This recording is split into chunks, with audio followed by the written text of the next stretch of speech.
These are my 5 essential mixing and mastering plugin types that I use in every session. Before I start to show you the different plugins, I just want to make clear that you don't need all of them to get good mixes. Just find one plugin in every category that fits to your workflow and that has a high quality. For me, the most important tool in mixing and mastering is definitely an EQ. I like the stock EQ by Logic to make basic boosts and cuts, but the holy grail of EQing is definitely the FabFilter Pro Q4. You can make a lot of advanced adjustments, and this is the first choice for many professional mixing and mastering engineers. When it comes to mastering, I really like the Vice EQ1 by Softube. This has a really transparent sound, and you have 7 individual bands to make adjustments.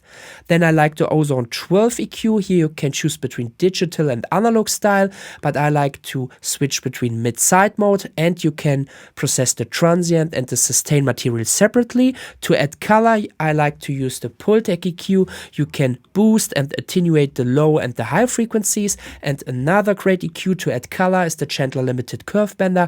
I just like to boost the high frequencies to add a nice analog touch to my signal. Another important tool is compression, and here I also like the stock compressor by Logic. You can switch between different styles and they all sound really good. My secret weapon is the Supercharger GT by Native Instruments. Besides compression, you can also add saturation and character. For mastering, I really like the Vice DS1 MK3 by Softube. You can make some advanced settings like mid-side mode, or you can adjust an average and a slow release.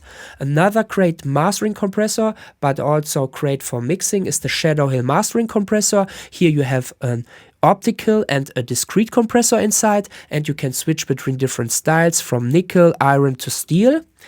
To add color, I really like the Distressor by Universal Audio. It's a combination of distortion and compression and has a really unique sound. And of course the FabFilter Pro C2. This is maybe the most versatile compressor. You can switch between many different styles like classic, opto, mastering, punch and pumping. A limiter is very important when it comes to mastering, but it can also help during the mixing process. The Hofer IQ limiter has a really cool feature. You can shape the sound with this XY pad between clipping and pumping. The FabFilter Pro L2 is a really advanced limiter. You can choose between different styles, and you can also adjust true peak limiting and oversampling. The Brainworks True Peak limiter is a really clean and transparent sounding limiter, and you have this big metering window here. Unfortunately, I have to cut the video here, otherwise I can't upload it in this format, but the second part is already online.